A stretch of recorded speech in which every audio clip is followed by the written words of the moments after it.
The stars looked different from Axiom Prime.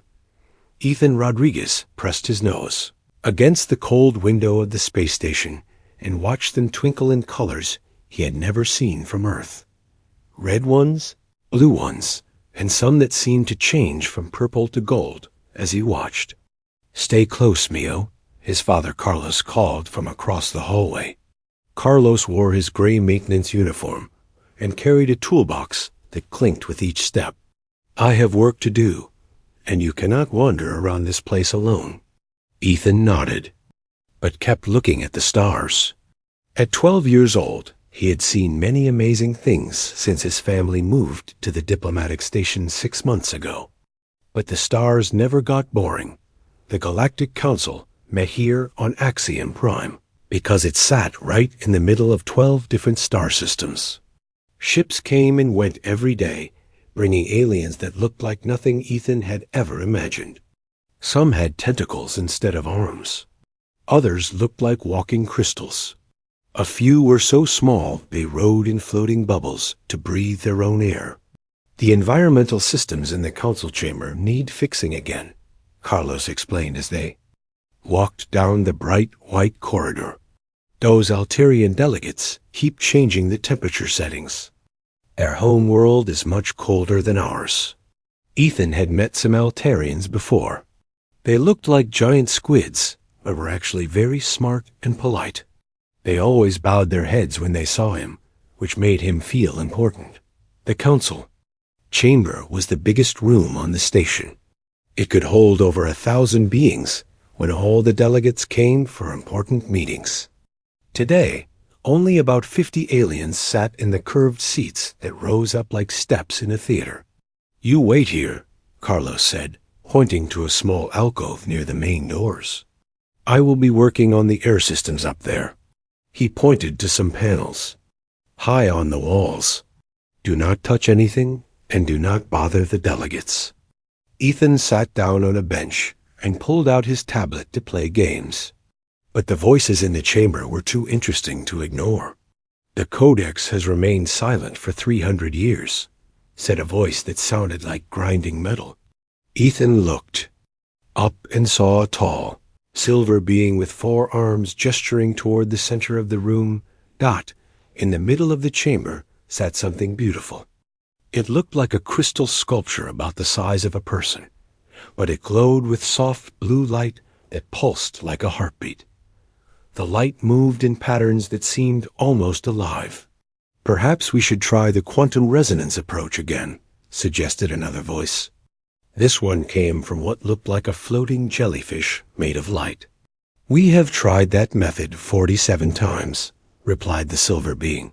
"The Zephyrian Codex responds to no known mathematical formula." Ethan put down his tablet.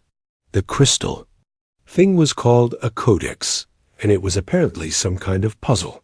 He loved puzzles. An Altarian delegate stood up on 4 thick tentacles. This one wore a blue sash that meant it was important. "Council Prime Vexthari speaking," it announced. "The energy source described in the Codex could power our entire galaxy for millions of years. But we cannot unlock its secrets." More delegates began to speak. Ethan heard words like quantum encryption and multidimensional matrices that he did not understand, but he kept watching the crystal. The way it pulsed reminded him of something familiar. A human woman sat near the front. She had short brown hair and wore the dark blue uniform of Earth's diplomatic corps. Ethan recognized her as Dr. Patricia Manning, who sometimes visited their quarters to check on the human families living on the station. "The linguistic analysis shows no correlation with any known Zephyrian symbols," Dr. Manning was saying. "We have compared the patterns to over 2,000 ancient languages." "Language may not be the key," said another voice. This came from a cluster of small, insect-like beings that seemed to share one mind. "Our collective has processed every possible numerical sequence. The Codex remains unresponsive." Ethan's father worked quietly on a wall panel, occasionally making soft sounds as he adjusted something. The alien delegates continued their debate, but Ethan stopped listening to their words. Instead, he watched the patterns of light moving. Through the crystal, the blue glow would pulse 3 times, then pause. Then it would pulse 5 times, then pause again. Then 8 times, then 13. Ethan smiled. He knew those numbers. His mother Lisa had taught him about them when she was homeschooling him last year. They were called Fibonacci numbers. Each number was made by adding the 2 numbers before it together. 3 plus 5 equals 8. 5 plus 8 equals 13. But the pattern was not exactly right. Sometimes the crystal would pulse different numbers, like it was trying to tell him something else. Ethan pulled out a piece of paper and started drawing the patterns he saw. The debates went on for hours. Delegates from different species stood up to present their theories. They talked about advanced mathematics and complex science that made Ethan's head hurt. But none of them seemed to notice what he had noticed about the simple number patterns. As the meeting continued, Ethan kept drawing. He drew circles for the long pulses and dots for the short ones. He drew lines to show how the patterns connected. Soon his paper was covered with symbols that looked almost like a code. "We will adjourn for today," announced Vaxtari finally. "Perhaps tomorrow will bring new insights." The delegates began filing out of the chamber. Carlos climbed down from his ladder and packed up his tools. "How was your game, Mio?" he asked. "I was not playing games, Papa," Ethan said, still staring at the crystal as its light grew dimmer. "I was watching that." Carlos glanced at the Codex. "That is the famous puzzle, yes? The one that has the smartest beings in the galaxy confused." "It is not that confusing," Ethan said quietly. Carlos laughed and ruffled his son's hair. "If you say so. But I think those aliens might know a little more about space puzzles than a 12-year-old boy from Earth." As they walked home through the station's corridors, Ethan folded up his paper full of drawings. Maybe his father was right. Maybe the smartest beings in the galaxy knew better than he did. But the numbers still seemed familiar to him, like a song he had heard before, but could not quite remember.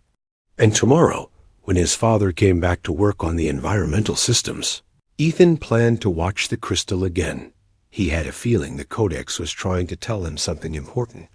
Something that all those smart aliens were missing, because they were thinking too hard about it.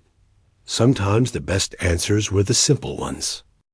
The next morning, Ethan could not stop thinking about the crystal. He sat at the small table in their family quarters, eating breakfast, while his mother Lisa read reports on her tablet. "You are very quiet today," she said, looking at him over her device. "Usually you tell me all about the aliens you saw yesterday." "Mama, do you remember teaching me about those special numbers? The ones where you add 2 numbers to get the next one?" Lisa smiled.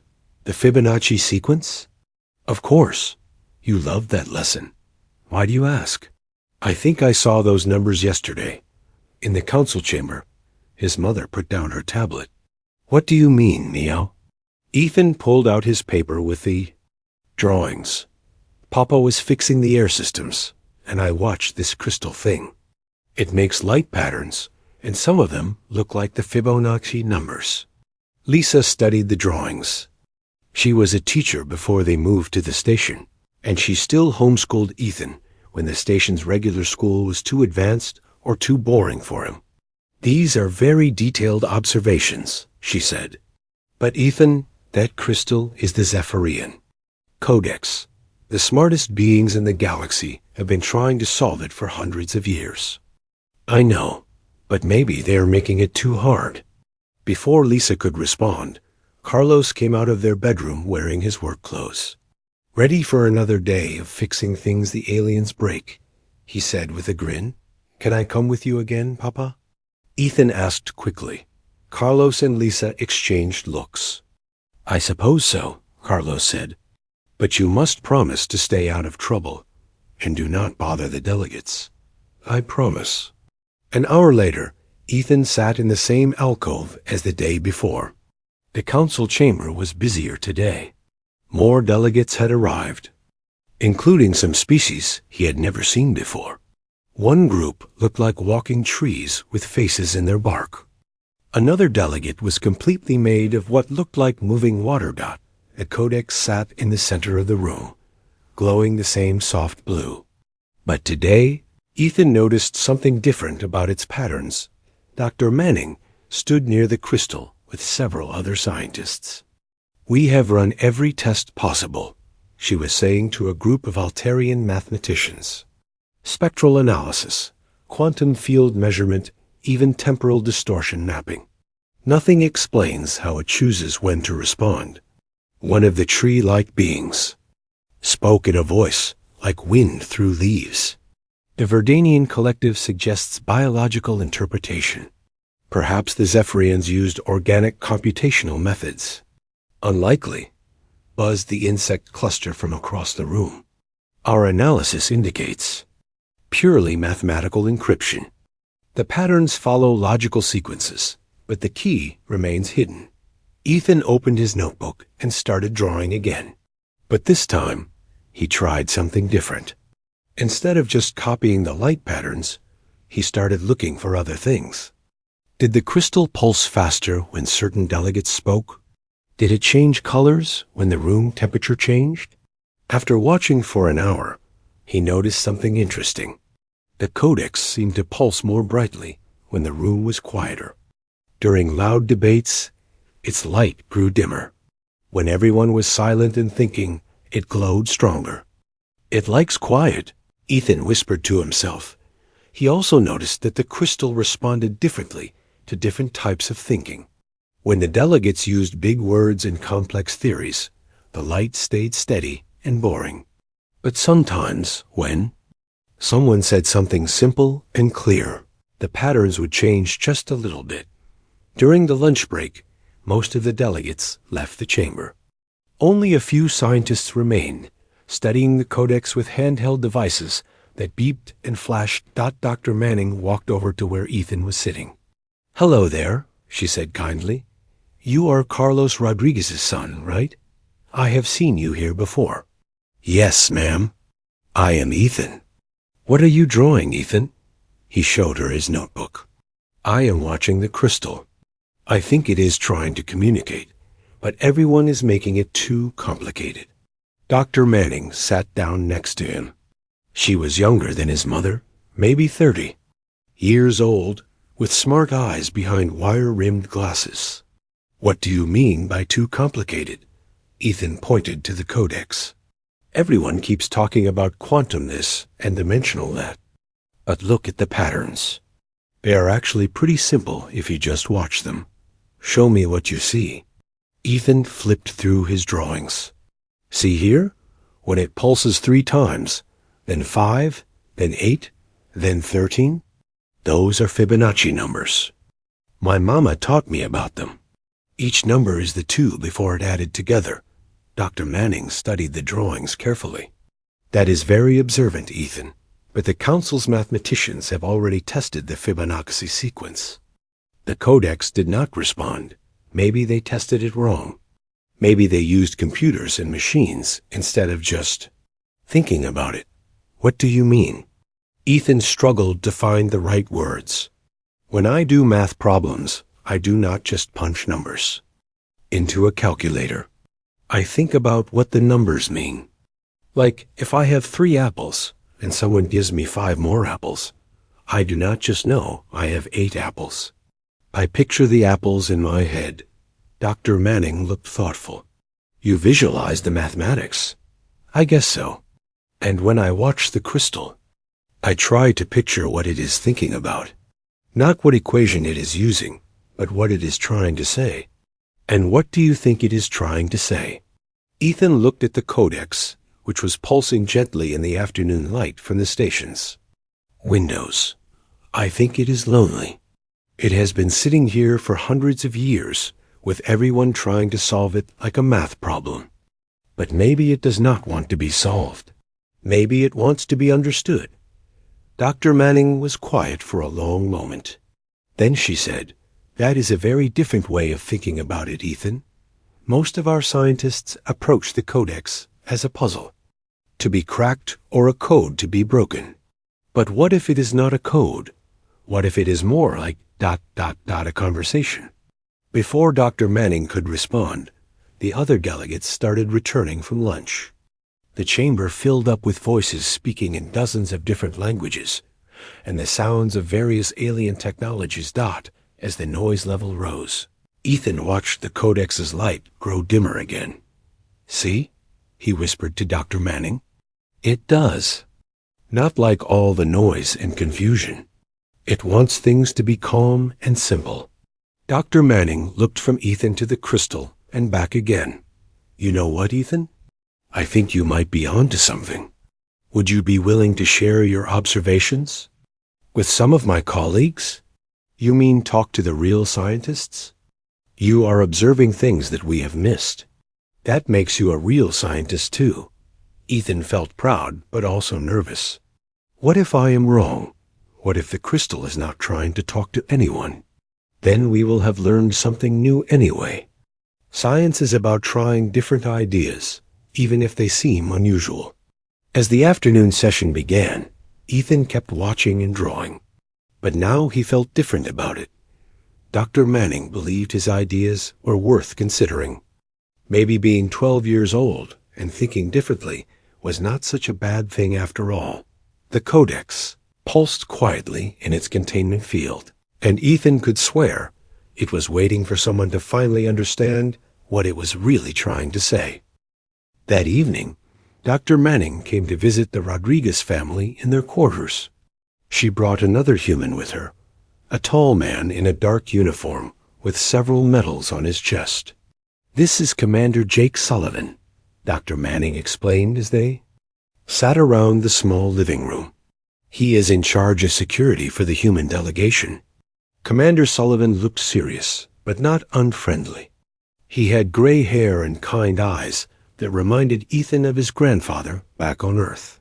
"Dr. Manning tells me you have been observing the Zephyrian Codex," Commander Sullivan said. "That is very impressive work for someone your age." Ethan looked at his parents. His father seemed worried, but his mother smiled encouragingly. "Am I in trouble?" Ethan asked. "Not at all," Dr. Manning said quickly. "We want to ask for your help. Tomorrow night, the council chamber will be empty except for security guards. The Codex will still be active, but there will be no delegates or scientists around. Would you be willing to observe it in those quiet conditions?" "You mean when it is not trying to deal with all the noise and confusion?" Ethan asked. "Exactly. Your theory about the Codex preferring calm conditions is something we have never tested properly." Carlos leaned forward. "Is this safe?" "I do not want my son near that thing if it could be dangerous." Commander Sullivan nodded. "The Codex has never harmed anyone in 300 years. It sits in a containment field that prevents any direct contact. Ethan would be completely safe." "And," Dr. Manning added, "he might notice things that our instruments cannot detect. Sometimes fresh eyes see what experienced ones miss." Lisa looked at her son. "What do you think, Mio? Do you want to help?" Ethan felt excited and scared at the same time. "I want to try, but what if I cannot figure anything out?" "Then we will know something new anyway," Dr. Manning said. "That quiet conditions do not change how the Codex behaves. That would still be valuable information." The next evening, Ethan walked into the council chamber with Dr. Manning and Commander Sullivan. Without hundreds of delegates and their equipment, the room felt completely different. It was peaceful and almost sacred, like a library or a church. The Codex glowed brighter than Ethan had ever seen it. The blue light pulsed in steady, clear patterns that were easy to follow. "The containment field is still active," Commander Sullivan explained, pointing to a faint shimmer around the crystal. "You can get close enough to observe, but you cannot touch it directly. We will be monitoring from the observation deck," Dr. Manning said, pointing to a windowed room above the chamber. "Take as much time as you need. Just call out if you want to leave." Ethan nodded and walked toward the center of the room. His footsteps echoed in the empty space, but somehow that did not disturb the crystal's calm glow. Up close, the Codex was even more beautiful than from a distance. It was about 6 feet tall and seemed to be carved from a single piece of crystal, but the light inside, it moved like liquid. Colors shifted from blue to green to purple, creating patterns that were hypnotic to watch.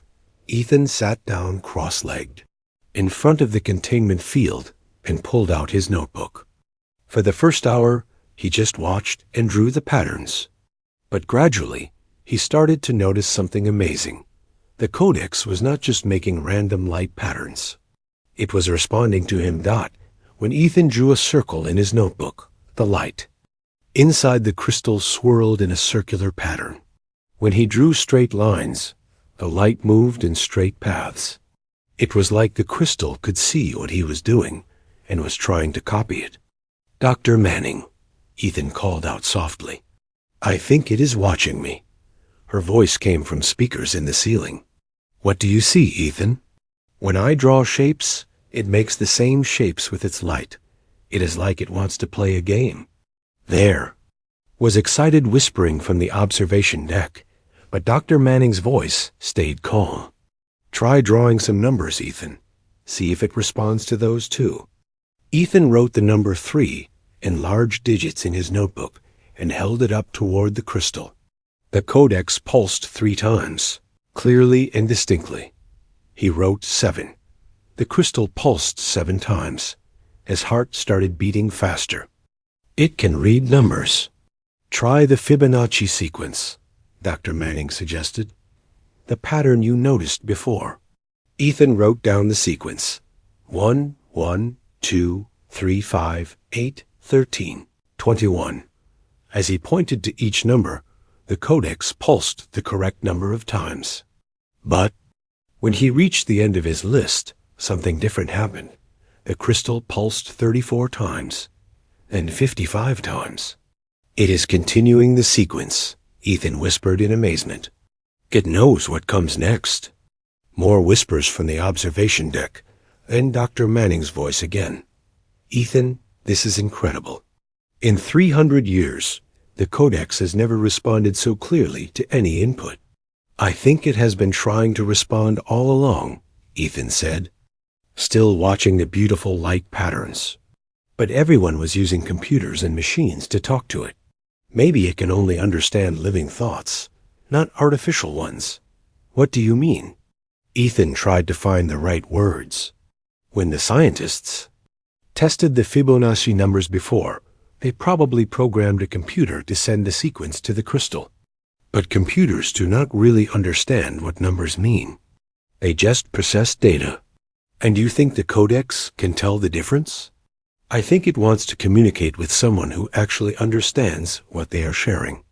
Like when you tell a joke to a friend versus just reading a joke from a book to someone. The words might be the same, but the meaning is different." Ethan continued experimenting. He tried drawing simple pictures, a house, a tree, a smiling face. Each time, the Codex created similar patterns with its internal light. It was like having a conversation with someone who spoke a completely different language, but was trying very hard to understand. Then Ethan had an idea. He drew a question mark in his notebook and held it up. The Codex's light suddenly changed. Completely. Instead of pulsing in patterns, it began to glow with a steady, warm, golden light. And somehow, Ethan could feel what it was trying to say. It was not words exactly, but more like emotions and images that appeared in his mind. He saw pictures of a beautiful world with crystal cities and beings made of light.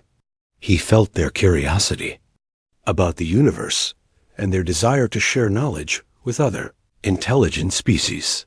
He saw how the Zephyrians had created the Codex as a gift, a way to teach other civilizations about clean energy that could power entire galaxies. But they had made it so that only someone who approached it with genuine understanding and simple honesty could unlock its secrets. I can see them, Ethan said softly. The Zephyrians. They are trying to teach us something important. The golden. Light grew brighter, and Ethan felt a warm, happy feeling, like being hugged by his grandmother. The Codex was pleased that someone finally understood. Dr. Manning, Ethan called out, his voice full of excitement.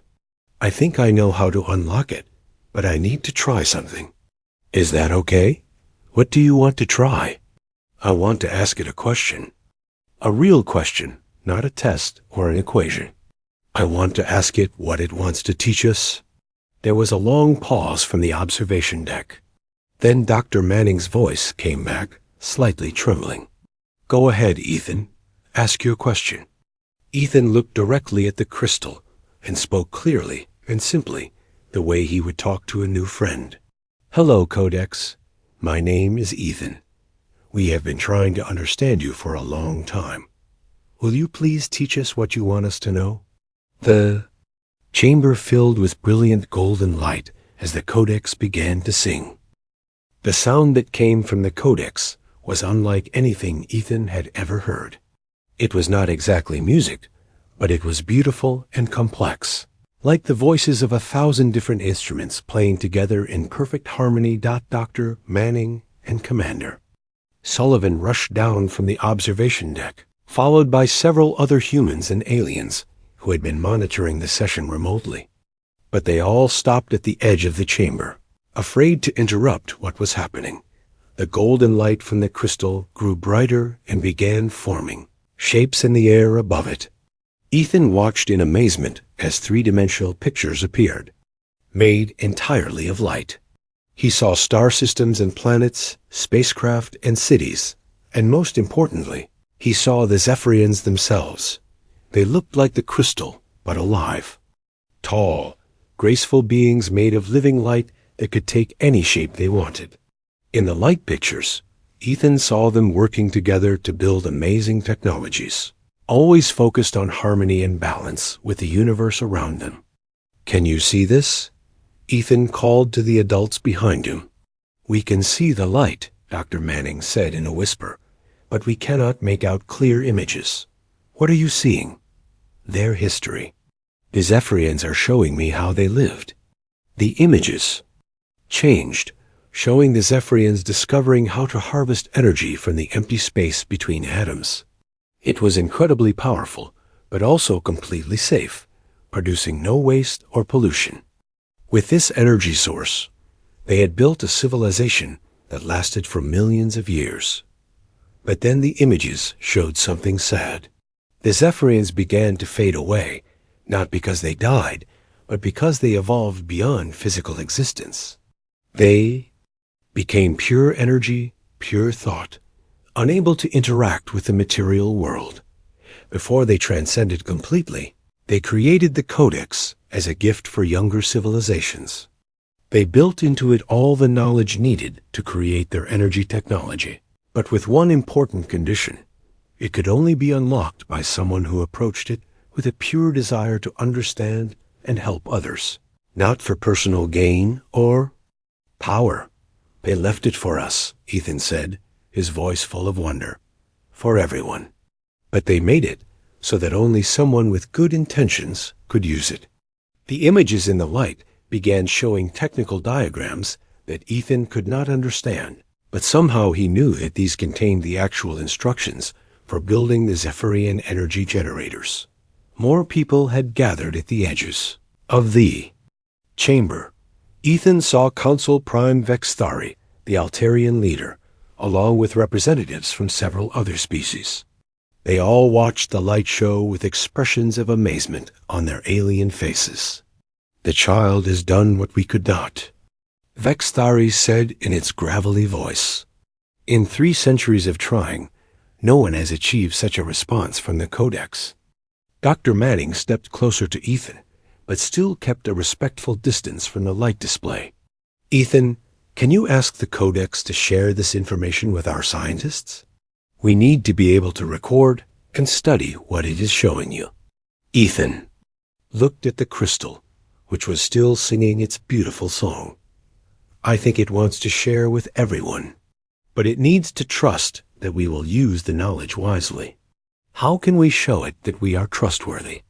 Ethan thought about this. In the light images, he had seen how the Zephyrians worked together, always putting the good of all beings above their own individual desires. I think we need to promise that this energy will belong to everyone, not just one species or one planet. The Zephyrians shared everything they had. Council Prime Vexthari moved closer, its tentacles moving in. What Ethan had learned was a sign of respect among Altarians. Young human, if this is truly the key to unlocking the Codex, then the Galactic Council is prepared to make such a commitment. But other voices spoke up from around the chamber. Some delegates expressed concern about sharing such powerful technology freely. Others worried about species that might use the energy for weapons instead of peaceful purposes. As the arguments began, Ethan noticed the Codex's light starting to dim. The beautiful song grew quieter. "Stop," Ethan said, standing up and facing the gathered delegates. "You are making it nervous. It can sense when people are thinking about using its gift for selfish reasons." The chamber fell silent. The 12-year-old boy stood in the center of the most important political and scientific gathering in the galaxy, and everyone was listening to him. The Zephyrians were not naive, Ethan continued. They knew that some beings might try to misuse their technology. That is why they made the Codex choose who could unlock it. It will not share its secrets with anyone who wants to use them for harm or personal gain. "But how can we prove our intentions to a crystal?" asked one of the tree-like Verdanian delegates. "By acting the way they did. By working together instead of competing. By thinking about what is best for everyone, not just ourselves." Dr. Manning looked around at the other delegates. Ethan is right. The Codex responded to him because he approached it with curiosity and kindness, not because he wanted to gain something from it. Commander Sullivan stepped forward. "I propose that we establish a formal protocol. Any species that wishes to access the Codex's knowledge must commit to sharing it freely with all other council members. And," added Vexthari, "they must demonstrate that they will use the technology only for peaceful purposes." Gradually, the delegates began to agree. One by one, they made formal commitments to use any knowledge gained from the Codex for the benefit of all galactic civilization. As they spoke these promises, the Codex's light grew brighter again. Its song returned, more beautiful than before. "It is happy," Ethan said with a smile. "It knows you mean what you are saying." The technical diagrams in the light became clearer and more detailed. Alien scientists began recording everything they could, using instruments that Ethan did not recognize, but that seemed to capture the three-dimensional light images perfectly. For hours, the Codex shared its knowledge. It showed them how to build generators that could power entire planets, using nothing but the quantum energy that existed in empty space. It demonstrated safety systems that would prevent the technology from being weaponized. It even provided designs for peaceful spacecraft that could travel between galaxies using the same energy principles.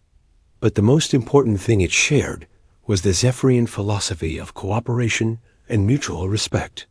The energy technology was powerful, but it would only work properly when operated by beings who truly cared about each other's welfare. As the night went on, Ethan began to feel tired. The mental connection with the Codex was amazing but exhausting. Dr. Manning noticed him swaying on his feet. "Ethan, you should rest. You have given us more than we ever hoped for." "But there is still so much to learn," Ethan protested. "And there will be time to learn it," Vexthari assured him. "Thanks to you, the Codex is no longer silent. It will continue to teach us, but only if we continue to approach it with the same honesty and good intentions that you have shown." As Ethan walked toward the chamber exit with his parents, who had arrived sometime during the night, the Codex pulsed one final message. It was not words or images, but a feeling of gratitude and hope. The crystal had waited 300 years for someone to understand its true purpose. Now, finally, its gift could be shared with the galaxy. 3 months later, Ethan sat in the same alcove in the council chamber, but everything had changed. The room buzzed with excitement as delegates from dozens of species worked together on projects that would have been impossible before the Codex revealed its secrets. The crystal itself looked different too. Instead of the soft blue glow it had maintained for centuries, it now pulsed with warm golden light, and sometimes other colors when different species approached it with questions. It had become a living library, ready to share knowledge with anyone who came to it with genuine curiosity and good intentions. The first energy generator will be operational next week, Dr. Manning told Ethan as she sat down beside him. The prototype station will provide clean power to 3 entire solar systems.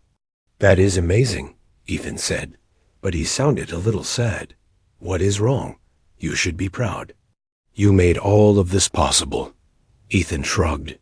Everyone keeps calling me a hero and a genius, but I just talked to it like it was a friend. I do not understand why that was so hard for everyone else to figure out. Dr. Manning smiled. That is exactly why you succeeded, Ethan. Sometimes the smartest people in the galaxy overthink things. We assumed the Codex was a puzzle to be solved, rather than a teacher waiting to share knowledge. Commander Sullivan approached them, carrying an official-looking document. Ethan, I have something for you from the Galactic Council. He handed Ethan a beautiful crystal tablet with writing in dozens of different alien languages. At the top, in simple English, it read, Honorary Council Member, Ethan Rodriguez, Earth. You are now the youngest being ever granted council status, Commander Sullivan explained.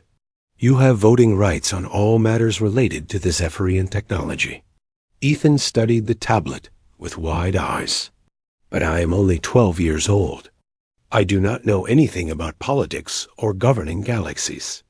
You know the most important thing, said a familiar gravelly voice. Council Prime Vexthari approached them, moving gracefully on its 4 tentacles.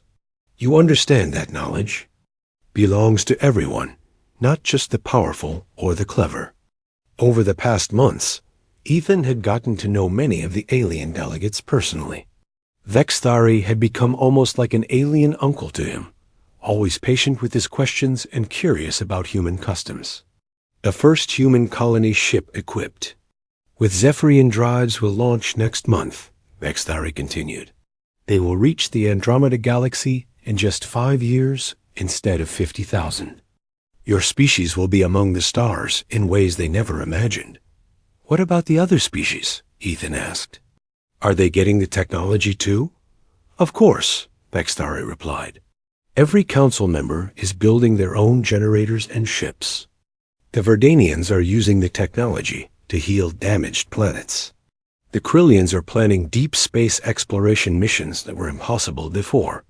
Even the smallest species now have access to unlimited clean energy. Ethan felt relieved.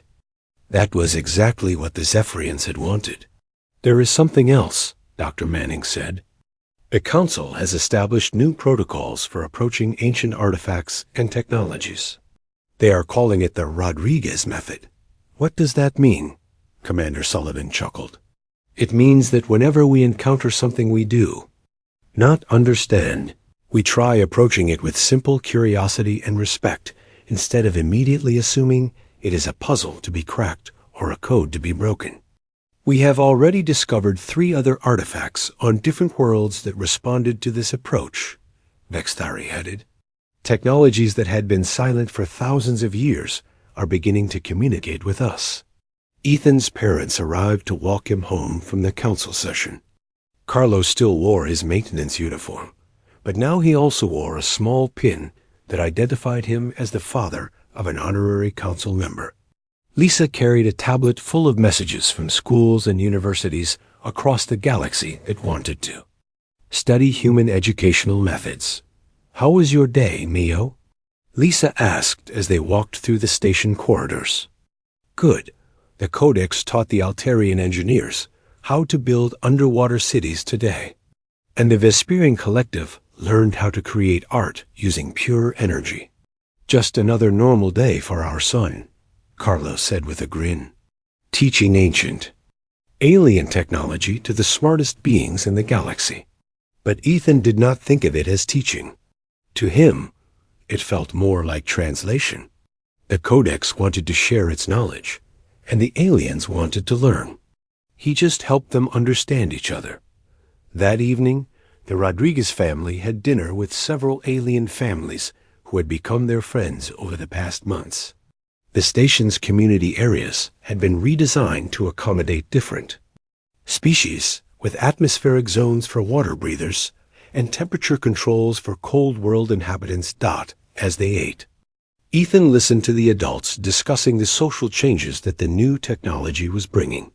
With unlimited clean energy, many of the old conflicts between species were disappearing. There was no more competition for fuel sources or habitable planets. Instead, civilizations were focusing on exploration, art, and scientific discovery. The most important change is not the technology, observed Zexmal, the Krillian mathematician. It is the realization that cooperation produces better results than competition. Ethan showed us that, said Dr. Manning. A 12-year-old human succeeded where our greatest minds failed because he approached the problem with empathy instead of ego. After dinner, Ethan walked to the observation deck where he had first noticed the strange stars around Axiom Prime, but now he saw them differently. Each point of light represented worlds that would soon have clean energy and peaceful technologies. Entire civilizations would benefit from what the Zephyrians had shared. His tablet chimed with a message from his best friend back on Earth. Hey, Ethan, I saw the news about the new starships. Mom says maybe our family can visit you next year using the fast drives. How cool is that? Ethan smiled and typed back. Very cool. Wait until you see the Codex. It will probably want to teach you something amazing, too. The next morning, Ethan returned to the council chamber as usual, but today felt different. A group of young beings from various species had gathered around the Codex.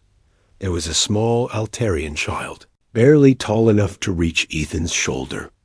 A cluster of juvenile Vesperians buzzed excitedly around each other. Even a young Verdanian had sprouted from its parent tree and traveled to the station. They asked to meet you, Dr. Manning explained. Their governments want to establish exchange programs with human schools. They want to learn the educational methods that produced someone who could solve the Codex puzzle. Ethan approached the group of young aliens nervously. He had never been around alien children before. The small Altarian spoke first, its voice high and squeaky compared to adult members of its species. Are you the human who taught the Codex to speak? I did not teach it anything, Ethan replied. I just listened to what it was trying to say. Can you teach us how to listen like that? Asked the Verdanian sapling in a voice like rustling leaves. Ethan looked at the Codex, which was glowing with soft, welcoming light. I think it can teach all of us. We just have to be patient and kind. For the next hour, Ethan showed the young aliens how he had first approached the crystal. He taught them to watch the patterns without trying to solve them immediately.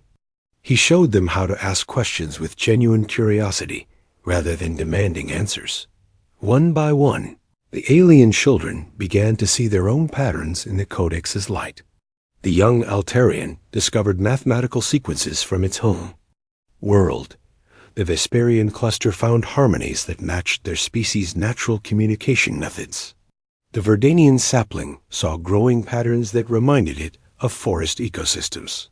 Each species sees something different, Ethan realized. The Codex shows everyone what they need to learn in ways they can understand. Dr. Manning watched from nearby, taking notes on her tablet. This is remarkable. The Codex is adapting its teaching methods to match different types of intelligence and learning styles. As the days passed, more young beings arrived at Axiom Prime. The station's education facilities expanded to accommodate dozens of species. Human teachers worked alongside alien educators to develop new learning methods that combined the best of all their cultures. Ethan found himself at the center of an educational revolution. Schools across the galaxy began adopting empathetic learning, techniques that emphasized understanding and cooperation over competition and memorization. But the most important change was personal. Ethan was no longer the only human child who could communicate with the Codex. Other young humans arrived at the station and learned to interact with the ancient artifact. Soon, children from many species were working together to unlock new knowledge and solve problems that had puzzled adults for generations. 6 months after his first encounter with the Codex, Ethan stood in the council chamber during a special ceremony. Representatives from over 100 species had gathered to celebrate the establishment of the Galactic Education Exchange, a program that would allow young beings from all worlds to learn together. Today marks a new era in galactic civilization, announced Council Prime Vextari, not because of the technology we have gained, but because of the wisdom we have learned. The greatest discoveries come not from the most advanced minds, but from the most open hearts. As the ceremony concluded, Ethan walked over to this